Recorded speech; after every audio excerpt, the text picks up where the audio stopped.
During his meeting in the Vatican on Monday, French President Emmanuel Macron asked Pope Francis to call Russian President Vladimir Putin, as well as the Russian Orthodox Patriarch Kirill, and also President Joe Biden to facilitate the peace process in Ukraine.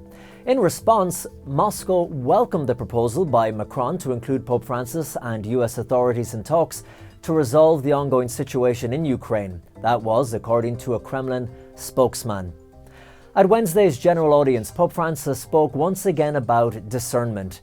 He talked about human feelings like desolation, remorse, and sadness, and he stressed that in times when we have those feelings, it could be an opportunity to grow closer to God. Pope Francis also warned that these very same feelings may be a trigger for one to despair in life and to lose hope. The Pope concluded that God never abandons us, and with God's help, he said, a person can overcome anything in life. Family is not an ideology, it is a reality. That is what Pope Francis said when he addressed the Pontifical Theological Institute John Paul II for Marriage and the Family Sciences last weekend.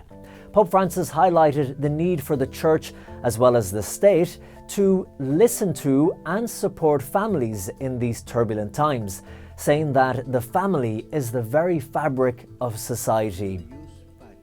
With firm conviction we say, no more war. Let us stop all conflict. This is what Pope Francis and other religious leaders said at the closing ceremony of the annual Spirit of Assisi Prayer for Peace held at the Colosseum.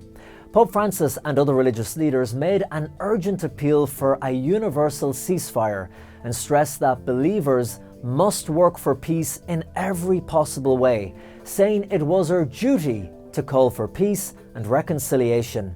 The Pope also warned against the use of nuclear weapons and said that after what the world saw happen to Hiroshima and Nagasaki, with the incredible death toll and horrific destruction, it was inconceivable to think that their use was being threatened in the world again today.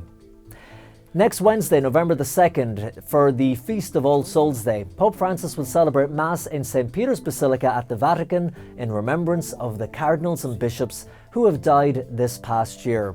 Also this month, the Pope will have other celebrations in St. Peter's Basilica, such as a Mass for the World Day of Poor next November the 13th. That's your Vatican update for today. I'm Colm Flynn.